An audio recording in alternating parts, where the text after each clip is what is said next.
मराठा आरक्षणासंदर्भात जे निर्णय झाले त्याचं श्रेय हे सगळ्यात आधी राज्याचे मुख्यमंत्री देवेंद्र फडणवीस यांनाच द्यावं लागतं.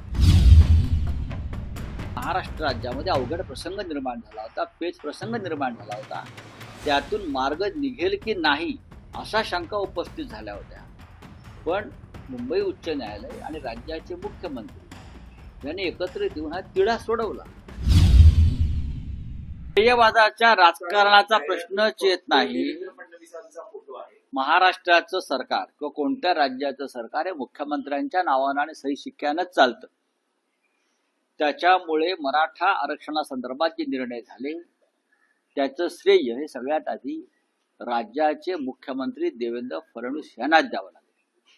त्यांच्या मनात नसतं तर ही प्रक्रिया झालीच नसते. त्यांनी ठरवलं, त्यांनी एक स्ट्रॅटेजी आखली असेल, त्यांनी काही अभ्यास केला असेल. त्याच्यामुळे मुंबईतला हा जो तणाव निर्माण झाला होता की मुंबई जी काय जाम झाली होती तर त्यातून एक मार्ग निघाला हे मान्य केलं पाहिजे.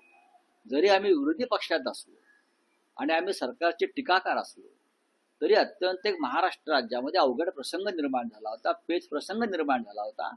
त्यातून मार्ग निघेल की नाही अशा शंका उपस्थित झाल्या होत्या. पण मुंबई उच्च न्यायालय आणि राज्याचे मुख्यमंत्री यांनी एकत्रित येऊन हा तिढा सोडवला. तिढा सोडवणं अशा वेळेला आणि तिढा विशेषतः जातीय असेल आणि आंदोलनकर्ते जर मुख्यमंत्र्यांच्या विरोधामध्ये असतील पूर्णपणे, अशा वेळेला कोणतं एक तणाव असतो त्या नेत्यावरती याची कल्पना आम्हाला आहे. म्हणून त्याचं श्रेय जे आहे हा काय याच्यामध्ये राजकारण नाही, 100% त्याचं श्रेय हे राज्याच्या मुख्यमंत्र्यांना मिळायला हवं. पण ती जाहिरात तुम्हाला राजकीय सूचक वाटते का? नाही, मला असं वाटत नाही. एकनाथ शिंदे मुख्यमंत्री असताना त्यांनी छत्रपती शिवरायांची शपथ घेऊन सांगितलं होतं की मी मराठ्यांना आरक्षण देईन. आज तसा अध्यादेशही काढला. आज फडणवीसांचाही फोटो छत्रपतींना पुष्प अर्पण करतानाचा आहे. उद्या एकनाथ शिंदे जाहिरात देतील सर्व वृत्तपत्रात. हा पैशाची स्पर्धा आहे आणि दोघांकडेही काळा पैसा भरपूर आहे.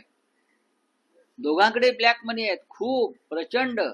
त्याच्यामुळे आज देवाभाऊच्या नावानं दिली, परवा या डेप्युटी सीएमच्या नावानं महाराष्ट्रात ही स्पर्धा आहे.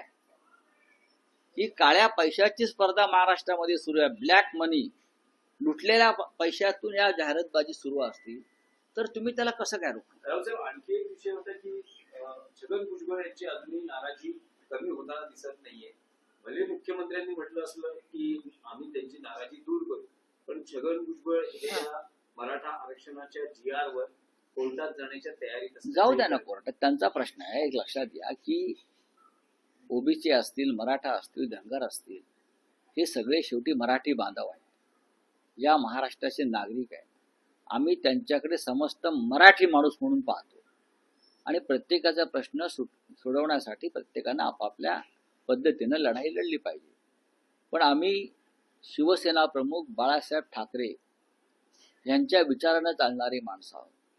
त्याच्यामुळे कोणत्याही जाती उपजातीचा भेदाभेद न करता मराठी माणसाची भक्कम एकजूट उभारण्याच्या भूमिकेवर आम्ही ठाम असतो.